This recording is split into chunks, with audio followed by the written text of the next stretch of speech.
Hello रिफान। रघुवर GK में आप सभी का स्वागत है। आज की क्लास में हम बिहार से रिलेटेड जितने भी आपके जीके के क्वेश्चंस हैं, इन सभी क्वेश्चंस का हम डिस्कशन करने वाले हैं। आज का क्लास आपका बिहार शिक्षक भर्ती जो आपका अगला होने वाला है उसके लिए, उसके बाद बिहार डीएलएड हो गया, या बिहार बीएड की तैयारी कर रहे हो, या बिहार से रिलेटेड आप किसी भी एग्जाम की तैयारी कर रहे हो, इन सभी एग्जाम के लिए काफ़ी इंपॉर्टेंट क्लास रहने वाला है। तो आप क्लास को अंत तक देखें और वीडियो पसंद आए तो चैनल को सब्सक्राइब जरूर करें ताकि आगे आने वाले क्लास का नोटिफिकेशन आपको मिलता रहे। तो चलिए आज का क्लास हम स्टार्ट करते हैं। हमारा फर्स्ट क्वेश्चन है, बिहार का क्षेत्रफल कितना है। बिहार की क्षेत्रफल की हम बात करें कि बिहार का क्षेत्रफल कितना है, तो बिहार का क्षेत्रफल आपका 94,163 वर्ग किलोमीटर है। कितना है, तो ये आपका है 94,163 वर्ग किलोमीटर है। तो हमारा सही आंसर क्या होगा, ऑप्शन बी हमारा सही आंसर होगा। बिहार का क्षेत्रफल यह आपका 94,163 वर्ग किलोमीटर है। उसके बाद हम बात करें, ये तो आपका बिहार का टोटल आपका क्षेत्रफल हो गया। वही हम बात करें कि बिहार का आपका लंबाई कितना है, तो बिहार की लंबाई की बात करें तो बिहार का लंबाई आपका है, यह आपका है 345 किलोमीटर। कितना है, तो यह आपका है 345 किलोमीटर है। उसके बाद हम बात करें चौड़ाई का कि चौड़ाई कितना है, तो चौड़ाई यह आपका है 483 किलोमीटर। कितना है, 483 किलोमीटर है। तो ध्यान देंगे, आपका लंबाई कम है और चौड़ाई क्या है, ज़्यादा है। तो बिहार की हम बात करें तो बिहार का आपका लंबाई कितना है, तो लंबाई 345 किलोमीटर है। चौड़ाई कितना है, चौड़ाई आपका 483 किलोमीटर है। वहीं बिहार का टोटल क्षेत्रफल कितना है, तो बिहार का टोटल एरिया आपका है 94,163 वर्ग किलोमीटर। वही हम बात करें बिहार की, तो बिहार की राजधानी कहाँ है। बिहार की राजधानी पटना है। पटना किस नदी के किनारे स्थित है, तो पटना आपका गंगा नदी के तट पर स्थित है। उसके बाद हम बात करें कि बिहार जो है आपका उत्तर पूर्वी भाग में स्थित है। भारत की नक्शा में आपका बिहार किस दिशा में स्थित है, तो बिहार आपका उत्तर पूर्व की भाग में आपका स्थित है। बिहार में टोटल कितने जिले हैं, तो बिहार में आपका जिलों की संख्या कितना है, तो 38 है। कितना है, तो आपका 38 बिहार में आपके जिले हैं। तो आप इससे भी ध्यान रखेंगे। नेक्स्ट क्वेश्चन को देखते हैं। अगला प्रश्न है, क्षेत्रफल की दृष्टि से बिहार का कौन सा स्थान है। क्षेत्रफल की दृष्टि से बात करें तो बिहार का कौन सा स्थान है, तो क्षेत्रफल की दृष्टि से आपका बिहार का स्थान है 12वां। कौन सा स्थान है, 12वां स्थान है क्षेत्रफल की दृष्टि से। देश में आपका बिहार का स्थान कौन सा है, तो 12वां है। वही हम बात करें कि क्षेत्रफल के अनुसार आपका पहला राज्य कौन सा है, तो क्षेत्रफल के हिसाब से पहला राज्य आपका है राजस्थान। कौन सा है, तो यह आपका है राजस्थान है। तो आप इससे भी ध्यान रखेंगे। उसके बाद बात करें कि क्षेत्रफल की दृष्टि से आपका सबसे छोटा राज्य कौन सा है, तो सबसे बड़ा राज्य तो आपका राजस्थान हो गया। वहीं सबसे छोटा राज्य का बात करें तो सबसे छोटा राज्य यह आपका है गोवा है। कौन सा है, तो यह आपका गोवा है। तो आप इससे भी ध्यान रखेंगे। वही बात करें हम कि जनसंख्या की दृष्टि से बिहार का कौन सा स्थान है, तो जनसंख्या के अनुसार बात करें तो जनसंख्या की दृष्टि से आपका बिहार का स्थान कौन सा है, तो तीसरा है। तीसरा स्थान आपका जनसंख्या के हिसाब से है। और क्षेत्रफल के हिसाब से कौन सा है, तो क्षेत्रफल की दृष्टि से आपका बिहार का स्थान हो गया 12वां। वही जनसंख्या के हिसाब से तीसरा स्थान है आपका बिहार का। जनसंख्या के अनुसार आपका पहला स्थान किसका है, तो पहला स्थान पर आपका उत्तर प्रदेश है। तो आप इसे भी ध्यान रखेंगे। क्षेत्रफल की दृष्टि से आपका बिहार का कौन सा स्थान है, 12वां स्थान है। उसके बाद क्षेत्रफल की दृष्टि से सबसे बड़ा राज्य कौन सा है, तो ये आपका राजस्थान है। क्षेत्रफल की दृष्टि से सबसे छोटा राज्य कौन सा है, तो ये आपका गोवा है। वही बात करें कि जनसंख्या की दृष्टि से बिहार का कौन सा स्थान है, तो देश में आपका जनसंख्या की दृष्टि से बिहार का स्थान आपका तीसरा है। वहीं सबसे अधिक जनसंख्या आपका उत्तर प्रदेश में है। उत्तर प्रदेश की राजधानी कहाँ है, तो उत्तर प्रदेश की राजधानी आपका लखनऊ है। उत्तर प्रदेश के मुख्यमंत्री कौन है, तो उत्तर प्रदेश के मुख्यमंत्री आपके योगी आदित्यनाथ है। तो आप इन सभी क्वेश्चंस को ध्यान रखेंगे। देखिए, आप क्वेश्चंस को एक दूसरे से को रिलेट करके याद करेंगे तो आसानी से आप याद रख सकते हैं और लंबे समय तक आप याद रख सकते हैं। केवल मैं यह क्वेश्चन करा दूं कि क्षेत्रफल की दृष्टि से बिहार का कौन सा स्थान है, 12वां, इसके आगे मैं अगले क्वेश्चन पर बढ़ जाऊं तो ये आपके लिए अच्छा नहीं होगा। इस क्वेश्चन से रिलेटेड जितना भी क्वेश्चन बनता है, इस सभी क्वेश्चंस का डिस्कशन करना भी आपके लिए जरूरी है। तो आप इन सभी क्वेश्चंस को भी ध्यान रखेंगे। ताकि एग्जाम में देखिए, कॉम्पिटेटिव एग्जाम में क्या होता है, कॉम्पिटेटिव एग्जाम में आपका कोई भी क्वेश्चन बन सकता है, तो हर एक क्वेश्चंस के बारे में आपको जानकारी होना चाहिए। नेक्स्ट क्वेश्चन को देखते हैं। अगला प्रश्न हमारा है, बिहार से झारखंड कब अलग हुआ? बिहार से आपका झारखंड कब अलग होता है? तो बिहार से झारखंड आपका 15 नवंबर 2000 को आपका अलग होता है। कब अलग होता है? तो यह आपका अलग होता है 15 नवंबर आपका 2000 को। ध्यान रखेंगे 2000 तो आप आसानी से याद रख सकते हैं कि बिहार से झारखंड किस वर्ष अलग हुआ, तो यह आपका कब अलग होता है, तो यह आपका अलग होता है 2000 में। ये तो सिंपल याद रखेंगे। इसके साथ साथ 15 नवंबर भी आप याद रखेंगे। केवल आपका साल भी पूछता है, कभी कभी आपका डेट भी पूछ देता है। देखिए, अब इससे रिलेटेड हम बात करते हैं। देखिए, बिहार का गठन कब होता है? बिहार जो है, बिहार की हम गठन की बात करें तो बिहार का गठन कब होता है? तो बिहार का गठन आपका होता है 22 मार्च 1912 को। कब होता है? तो यह आपका होता है 22 मार्च 1912 को क्या होता है? बिहार का आपका गठन होता है। उसके बाद बिहार को आपका राज्य का दर्जा कब मिलता है? ये क्वेश्चन भी यहाँ से बन सकता है कि बिहार को राज्य का दर्जा कब दिया जाता है? तो बिहार को आपका राज्य का दर्जा मिलता है 26 जनवरी 1950 को आपका बिहार को राज्य का दर्जा मिलता है। उसके बाद बिहार से 1936 में क्या होता है? उड़ीसा आपका अलग होता है। बिहार से 1936 में क्या होता है? उड़ीसा अलग होकर एक नया राज्य के रूप में गठित होता है। तो आप इन सभी क्वेश्चंस को ध्यान रखेंगे। बिहार से झारखंड कब अलग होता है? तो बिहार का आपका जो दक्षिणी भाग है, अर्थात नीचे वाला जो भाग है, वह अलग राज्य के रूप में आपका बनता है, जिसका नाम झारखंड पड़ा। और इसका गठन कब होता है? तो 15 नवंबर 2000 को आपका होता है। उसके बाद बात करें कि बिहार का गठन कब होता है, तो बिहार का गठन आपका होता है, कब गठन होता है? तो ये आपका होता है 22 मार्च 1912 को आपका बिहार का गठन होता है। उसके बाद बिहार को राज्य का दर्जा कब दिया जाता है? तो बिहार को राज्य का दर्जा आपका दिया जाता है 26 जनवरी 1950 को। उसके साथ साथ ध्यान रखेंगे कि बिहार से आपका उड़ीसा कब अलग होता है? तो बिहार से उड़ीसा आपका 1936 में आपका अलग होता है। नेक्स्ट क्वेश्चन की बात करते हैं। अगला प्रश्न हमारा है, बिहार का प्रतीक चिन्ह क्या है? बिहार का आपका प्रतीक चिन्ह क्या है? तो बिहार का प्रतीक चिन्ह आपका है बोधि वृक्ष है। क्या है? तो यह आपका बोधि वृक्ष है। तो ध्यान देंगे, जो आपका बिहार का प्रतीक चिन्ह है यह कैसे है? तो देखिए, यहाँ पे आपका दो स्वास्तिक चिन्ह बनाया गया है, दो ठो आपका स्वास्तिक चिन्ह बना है। इसके बीच में आपका यहाँ पे आपका बोधि वृक्ष आपका स्थित है। ध्यान देंगे, दो आपका स्वास्तिक चिन्हों के बीच में बोधि वृक्ष स्थित है। यही आपका क्या है? बिहार का आपका राजकीय प्रतीक है। तो आप इसे ध्यान रखेंगे। इसके साथ साथ हम बात करें कि बिहार का आपका राज्य गान क्या है?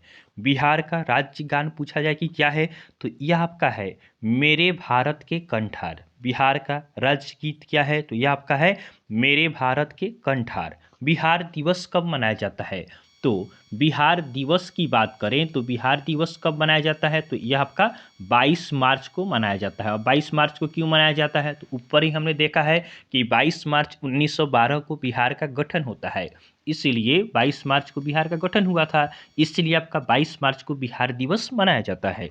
तो आप इसे ध्यान रखेंगे। ये क्वेश्चन आपका काफ़ी इंपॉर्टेंट बनता है कि बिहार दिवस कब मनाया जाता है? तो 22 मार्च को आपका बिहार दिवस मनाया जाता है। नेक्स्ट क्वेश्चन है, बिहार का सबसे बड़ा शहर कौन सा है? बिहार का सबसे बड़ा शहर कौन सा है? तो बिहार का सबसे बड़ा शहर यह आपका पटना है। पटना आपका बिहार का सबसे बड़ा शहर है। उसके बाद बात करें, पटना जो है यह बिहार की राजधानी है। पटना किस नदी के किनारे स्थित है? पूछा जाए कि पटना जो है किस नदी के किनारे स्थित है, तो पटना आपका गंगा नदी के किनारे स्थित है। ध्यान देंगे, पटना किस नदी के किनारे स्थित है? तो पटना आपका गंगा नदी के किनारे स्थित है। बिहार की राजधानी क्या है? तो यह आपका पटना है। उसके बाद बात करें कि बिहार का शोक क्या है?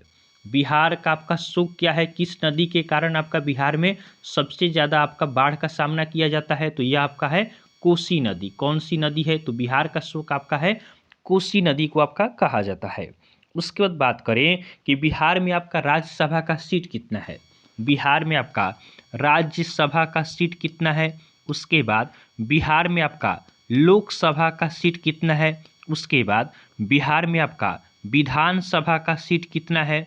उसके बाद बात करें कि बिहार में आपका विधान परिषद का सीट कितना है। ये क्वेश्चन भी आपसे पूछा जा सकता है। तो बिहार में राज्यसभा की बात करें तो राज्यसभा का सीट आपका बिहार में है 16।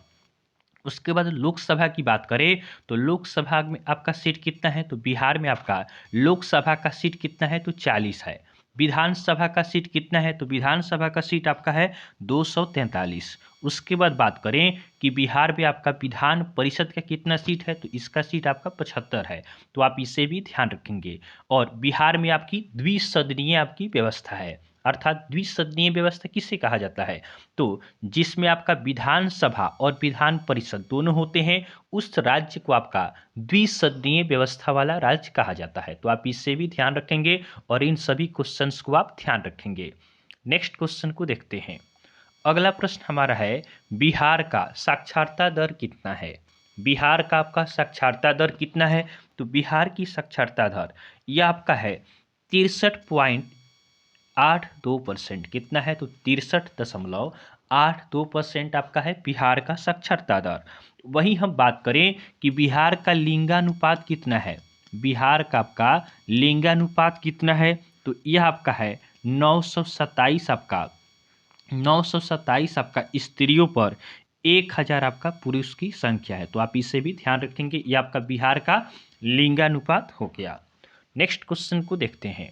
अगला प्रश्न है बिहार में प्रमंडलों की संख्या कितनी है। बिहार में आपका प्रमंडल की संख्या कितनी है। तो बिहार में प्रमंडल की बात करें तो बिहार में आपका प्रमंडल की संख्या 9 है। कितना प्रमंडल है 9 है। कौन कौन सा प्रमंडल है तो यह आपका है सारण। कौन कौन सा है तो यह आपका हो गया सारण हो गया। उसके बाद बात करें कि दूसरा कौन है तो दूसरा आपका हो गया तिरहुत हो गया। दूसरा आपका हो गया तिरहुत हो गया। उसके बाद कौन सा है तो आपका है दरभंगा। दरभंगा है। उसके बाद आपका कोसी है। उसके बाद हम बात करें तो आपका क्या है पूर्णिया है। पूर्णिया है। उसके बाद क्या है तो उसके बाद आपका है भागलपुर है। उसके बाद आपका भागलपुर हो गया। उसके बाद आपका क्या है पटना है। और लास्ट क्या है लास्ट आपका गया है। तो ये आपके बिहार के 9 आपके प्रमंडल हो गए। तो आप इससे भी ध्यान रखेंगे। वहीं हम बात करें कि बिहार में आपका अनुमंडल की संख्या कितना है। ये क्वेश्चन आपका काफ़ी इंपॉर्टेंट है कि आपका बिहार में अनुमंडल की संख्या कितना है। तो बिहार में अनुमंडल इसकी संख्या आपका 101 है। वहीं हम बात करें कि बिहार में आपका प्रखंड की संख्या कितना है। बिहार में कितना प्रखंड है तो बिहार में आपका 534 आपका प्रखंड है। तो आप इसे भी ध्यान रखेंगे कि बिहार में प्रमंडलों की संख्या 9 है जो आपका दिया गया है। उसके बाद अनुमंडल कितना है तो अनुमंडल आपका 101 है। प्रखंड कितने हैं तो प्रखंड आपके कितने हो गए तो ये आपके 534 हो गए। नेक्स्ट क्वेश्चन को देखते हैं। अगला प्रश्न है बिहार का राजकीय वृक्ष क्या है। बिहार का आपका राजकीय वृक्ष क्या है तो बिहार का राजकीय वृक्ष आपका पीपल है। क्या है तो यह आपका पीपल है। पीपल आपका बिहार का राजकीय वृक्ष है। वहीं हम बात करें कि बिहार का राजकीय आपका पक्षी क्या है। बिहार का आपका राजकीय पक्षी क्या है तो यह आपका है घरेलू गौरैया। क्या है तो यह आपका है गौरैया है। तो आप इसे भी ध्यान रखेंगे। उसके बाद बात करें हम बिहार का आपका राजकीय मछली क्या है। तो बिहार का हम राजकीय मछली की बात करें तो यह आपका है मांगुर। कौन सा मछली है तो यह आपका मांगुर हो गया। उसके बाद बिहार का आपका राजकीय फूल क्या है तो राजकीय फूल आपका बिहार का क्या है तो यह आपका गेंदा है। उसके बाद बिहार का आपका राजकीय फल क्या है तो बिहार का राजकीय फल की बात करें तो बिहार का राजकीय फल आपका आम है। आप इसे भी ध्यान रखेंगे। और बिहार का राजकीय पशु क्या है तो राजकीय पशु आपका क्या है तो यह आपका है गौर है। क्या है गौर है। जिसे क्या कहा जाता है जिसे आपका बैल कहा जाता है। तो आप इसे भी ध्यान रखेंगे। नेक्स्ट क्वेश्चन को देखते हैं। अगला प्रश्न हमारा है बिहार का प्राथमिक राजकीय भाषा क्या है। बिहार का आपका प्राथमिक राजकीय भाषा क्या है तो बिहार का प्राथमिक राजकीय भाषा आपका हिंदी है, तो ऑप्शन ए हमारा सही आंसर होगा। बिहार का आपका प्राथमिक राजकीय भाषा क्या है, तो यह आपका हिंदी है। वहीं हम बात करें कि द्वितीय राजकीय भाषा क्या है, तो उर्दू आपका क्या है, उर्दू आपका बिहार का आपका द्वितीय द्वितीय राजकीय भाषा है। यह आपका द्वितीय राजकीय भाषा आपका है बिहार का, तो आप इसे भी ध्यान रखेंगे। वहीं द्वितीय आपसे राजकीय भाषा पूछेगा तो उर्दू, और प्राथमिक राजकीय भाषा क्या है, तो यह आपका हिंदी है। और जो राज्य भाषा है, राज्य भाषा से संबंधित अनुच्छेद क्या है, जो आपका राजकीय जो भाषा है, राज्य भाषा से संबंधित अनुच्छेद कौन सा है, तो इसे भी ध्यान रखेंगे। यह अनुच्छेद आपका है 343, 343। आप इस तरह याद रखेंगे तो आपको याद रहेगा कि राज्यसभा से संबंधित अनुच्छेद कौन सा है, तो यह आपका अनुच्छेद है 343। नेक्स्ट क्वेश्चन को देखते हैं। अगला प्रश्न है, वर्तमान में बिहार के शिक्षा मंत्री कौन है। वर्तमान में बिहार के शिक्षा मंत्री कौन है, तो वर्तमान में बिहार के शिक्षा मंत्री ये आपके हैं चंद्रशेखर। कौन है, तो चंद्रशेखर आपके वर्तमान में बिहार के शिक्षा मंत्री हैं। ऑप्शन ए में आपका दिया गया है तेजस्वी यादव। तो तेजस्वी यादव ये कौन है, तो ये आपके हैं उप मुख्यमंत्री। कौन है, तो ये आपके हैं उप मुख्यमंत्री है। उप मुख्यमंत्री के साथ साथ ये आपके स्वास्थ्य मंत्री भी हैं। क्या है, तो ये आपके हैं स्वास्थ्य मंत्री भी हैं, तो आप इसे भी ध्यान रखेंगे। उसके बाद बात करें तेज प्रताप यादव, तो तेज प्रताप यादव ये क्या हैं, तो ये आपके हैं पर्यावरण मंत्री। कौन से मंत्री हैं, तो ये आपके हैं पर्यावरण मंत्री हैं, तो आप इन्हें भी ध्यान रखेंगे। उसके बाद ऑप्शन सी में दिया गया है विजय कुमार चौधरी। तो विजय कुमार चौधरी ये आपके हैं वित्त मंत्री। कौन से मंत्री हैं, तो ये आपके हैं वित्त मंत्री हैं, तो आप इसे भी ध्यान रखेंगे। और वर्तमान में बिहार के मुख्यमंत्री कौन है, तो वर्तमान में बिहार के मुख्यमंत्री ये कौन है, तो ये आपके हैं नीतीश कुमार। कौन है, तो ये आपके हैं नीतीश कुमार है। वहीं हम बात करें कि वर्तमान में बिहार के राज्यपाल कौन है, तो राज्यपाल ये आपके हैं राजेंद्र आर्लेकर। कौन है, तो ये हैं राजेंद्र आर्लेकर, तो आप इन्हें भी ध्यान रखेंगे। ये क्वेश्चन आपका इंपॉर्टेंट है कि वर्तमान में बिहार के राज्यपाल कौन है, तो ये हैं आपके राजेंद्र आर्लेकर। नेक्स्ट क्वेश्चन को देखते हैं। अगला प्रश्न हमारा है, बिहार के प्रथम राज्यपाल कौन थे। बिहार के प्रथम राज्यपाल कौन थे, तो बिहार के प्रथम राज्यपाल ये आपके थे जयराम दास दौलतराम। कौन थे, जयराम दास दौलतराम, ये आपके बिहार के प्रथम राज्यपाल थे। वही हम बात करें कि वर्तमान में राज्यपाल कौन है, तो अभी हमने आपको बताया है कि राजेंद्र आर्लेकर ये आपके बिहार के वर्तमान में आपके राज्यपाल हैं। अब चलिए इससे रिलेटेड कुछ क्वेश्चन है उसको हम ध्यान रखते हैं। आपसे पूछा जाए कि बिहार के प्रथम मुख्यमंत्री, बिहार के आपके प्रथम मुख्यमंत्री कौन थे, प्रथम मुख्यमंत्री, तो ये क्वेश्चन आपका बन सकता है कि बिहार के प्रथम मुख्यमंत्री कौन थे, तो ये आपके थे डॉक्टर श्री कृष्ण सिंह। आप इसे ध्यान रखेंगे कि ये थे आपके डॉक्टर श्री कृष्ण सिंह, ये बिहार के प्रथम आपके मुख्यमंत्री थे। उसके बाद बात करें कि प्रथम दलित मुख्यमंत्री आपसे पूछ ले कि प्रथम आपका दलित आपके मुख्यमंत्री कौन थे, तो ये आपके थे भोला पासवान। कौन थे, ये आपके थे भोला पासवान, तो आप इन्हें भी ध्यान रखेंगे। वहीं हम बात करें कि आपके बिहार के प्रथम महिला मुख्यमंत्री, तो महिला मुख्यमंत्री की बात करें कि बिहार के प्रथम महिला मुख्यमंत्री कौन थी, तो ये आपकी थी, ये आपकी राबड़ी देवी थी। कौन थी, तो ये आपकी राबड़ी देवी हो गई। उसके बाद हम बात करें कि वर्तमान में राज्यपाल कौन है, तो ये क्वेश्चन तो हमने आपको बता दिया है, ये आपके राजेंद्र आर्लेकर हैं। तो आप इन सभी क्वेश्चंस को ध्यान रखेंगे कि बिहार के प्रथम राज्यपाल कौन थे, तो जयराम दास दौलतराम थे।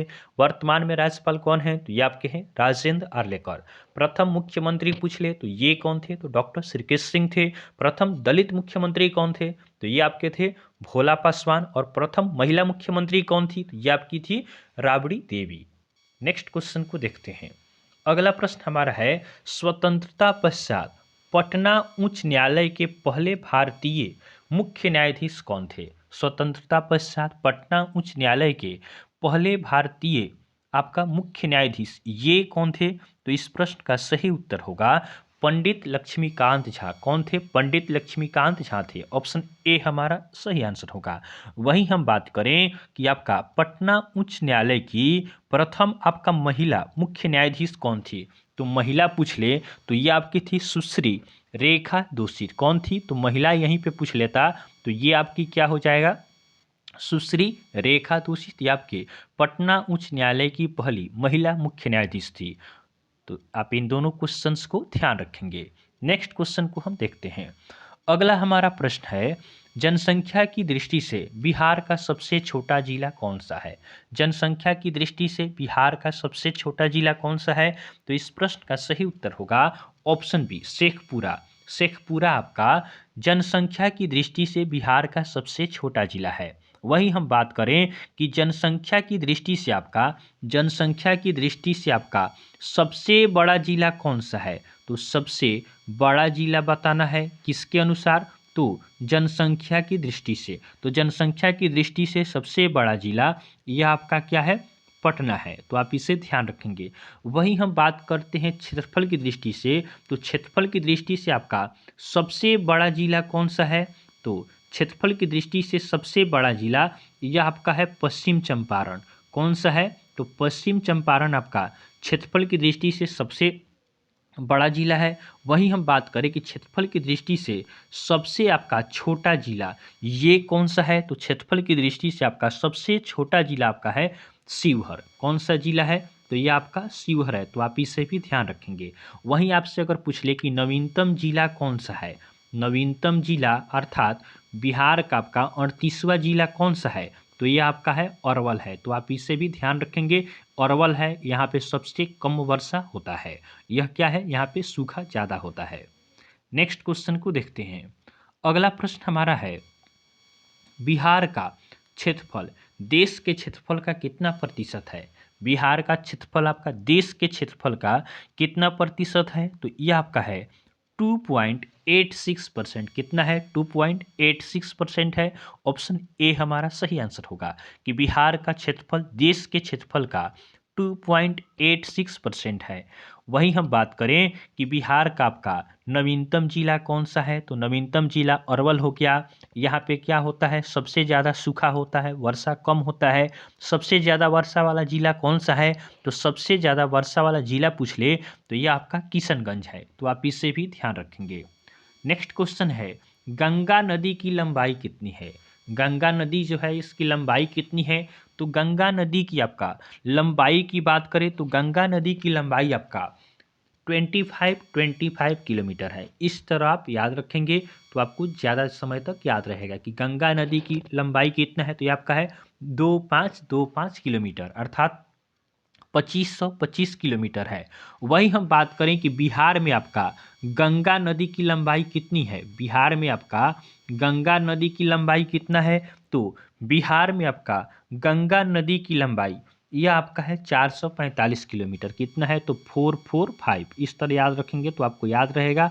बिहार में आपका गंगा नदी की लंबाई कितना है, तो यह आपका 445 किलोमीटर है। जो आपका गंगा नदी है यह बिहार में किस दिशा में बहती है, तो बिहार में आपका पश्चिम से पूर्व की दिशा में आपका बहती है। और गंगा नदी आपका बिहार को क्या करती है, बिहार को आपका दो भागों में आपका बांटती है। तो आप इससे भी ध्यान रखेंगे कि जो आपका गंगा नदी है वह बिहार को आपका दो भाग में बांट देती है। और गंगा नदी बिहार में पश्चिम से पूर्व की दिशा में आपका बहती है। बिहार में गंगा नदी की लंबाई कितना है, तो यह आपका 445 किलोमीटर है। नेक्स्ट क्वेश्चन को देखते हैं। अगला प्रश्न है, बिहार में औसतन वर्षा कितना होता है। बिहार में आपका औसतन वर्षा कितना होता है, तो यह आपका होता है 125 सेंटीमीटर। कितना होता है, तो 125 सेंटीमीटर आपका बिहार में औसतन वर्षा होता है। तो ऑप्शन डी हमारा सही आंसर होगा।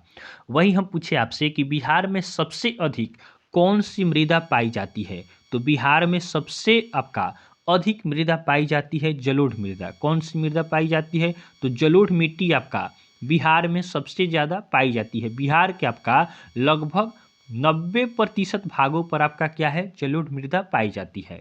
वहीं आपसे पूछे कि नवीनतम जलोढ़ मृदा को क्या कहते हैं। नवीनतम जो आपका जलोढ़ मिट्टी है उसे क्या कहते हैं, और जो आपका पुराना जलोढ़ मिट्टी है वह क्या कहलाता है। तो नवीनतम जलोढ़ मिट्टी यह आपका कहलाता है खादर, और वहीं जो पुराना आपका जलोढ़ मिट्टी है इसे कहा जाता है बांगर कहा जाता है। तो आप इसे भी ध्यान रखेंगे। बिहार में औसतन वर्षा कितना होता है, तो ये आपका 125 सेंटीमीटर होता है। बिहार में कौन सी मिट्टी पाई जाती है? तो बिहार में आपका जलोढ़ मिट्टी पाया जाता है बिहार के 90% भागों में। वहीं हम जलोढ़ मिट्टी की बात करें तो नवीनतम जलोढ़ मिट्टी को क्या कहते हैं? तो नवीनतम जलोढ़ मिट्टी यह आपका खादर कहलाता है। वहीं जो आपका पुराना जलोढ़ मिट्टी होता है इसे क्या कहा जाता है? तो इसे आपका बांगर कहा जाता है। नेक्स्ट क्वेश्चन को देखते हैं। अगला प्रश्न है, दो नदियों के बीच के क्षेत्र को क्या कहते हैं? दो नदियों के बीच के क्षेत्र को क्या कहा जाता है? तो इसे आपका दोआब कहा जाता है। क्या कहा जाता है? तो दोआब कहा जाता है। ऑप्शन ए हमारा सही आंसर होगा। दो नदियों के बीच के क्षेत्र को क्या कहते हैं? दोआब कहते हैं। नेक्स्ट क्वेश्चन है, वर्ष 2011 की जनगणना के अनुसार बिहार में न्यूनतम दशकीय वृद्धि दर वाला जिला कौन सा है? तो 2011 की जनगणना के अनुसार बिहार में न्यूनतम दशकीय वृद्धि दर वाला जिला यह आपका है गोपालगंज। कौन सा जिला है? यह आपका गोपालगंज है। ऑप्शन ए हमारा सही आंसर होगा। वही हम बात करें, ये तो आपका न्यूनतम दशकीय वृद्धि वाला हो गया। अधिकतम दशकीय वृद्धि वाला पूछा जाए तो क्या होगा? तो अधिकतम आपका पूछ ले कि आपका सर्वाधिक दशकीय वृद्धि दर वाला जिला कौन सा है? तो यह आपका है मधेपुरा है। तो आप इसे भी ध्यान रखेंगे। मधेपुरा में आपका क्या है? सर्वाधिक दशकीय वृद्धि वाला जिला है। और सबसे न्यूनतम दशकीय वृद्धि वाला जिला कौन सा है? तो यह आपका गोपालगंज है। तो आप इन दोनों क्वेश्चंस को ध्यान रखेंगे। नेक्स्ट क्वेश्चन को देखते हैं। अगला प्रश्न हमारा है, बिहार विधानसभा में अनुसूचित जनजातियों हेतु आरक्षित सीटों की संख्या है। बिहार विधानसभा में अनुसूचित जनजातियों हेतु आरक्षित सीटों की संख्या कितना है? तो इस प्रश्न का सही उत्तर होगा ऑप्शन बी 2। बिहार विधानसभा में अनुसूचित जनजातियों के लिए आपका 2 सीटों को आरक्षित किया गया है। नेक्स्ट क्वेश्चन को देखते हैं। अगला प्रश्न हमारा है, बिहार के मुंगेर में असहयोग आंदोलन का नेता कौन था? बिहार के मुंगेर में असहयोग आंदोलन का नेता कौन था? तो इस प्रश्न का सही उत्तर होगा ऑप्शन बी शाह मोहम्मद जुबैर। कौन था? तो शाह मोहम्मद जुबैर था। ऑप्शन बी हमारा सही आंसर होगा। बिहार के मुंगेर में असहयोग आंदोलन का नेता कौन था? तो यह आपका था शाह मोहम्मद जुबैर था। आज के लिए आपको हम एक होमवर्क के लिए एक क्वेश्चन देते हैं। आप इसका आंसर हमें कमेंट में जरूर करेंगे। आपको बताना है कि बिहार के, आपको क्या बताना है? आपको बताना है बिहार के प्रथम राज्यपाल कौन थे? बिहार के आपके प्रथम राज्यपाल कौन थे? इस क्वेश्चन का आपका आंसर हमें कमेंट कर बताना है। तो आपको क्लास पसंद आया हो तो आप वीडियो को लाइक करें और चैनल को सब्सक्राइब जरूर करें तथा क्लास आपको कैसा लगा आप कमेंट कर जरूर बताएं। तो चलिए आज के लिए हम इतना ही रखते हैं। फिर नेक्स्ट क्लास में आपसे मिलेंगे। तब तक के लिए धन्यवाद।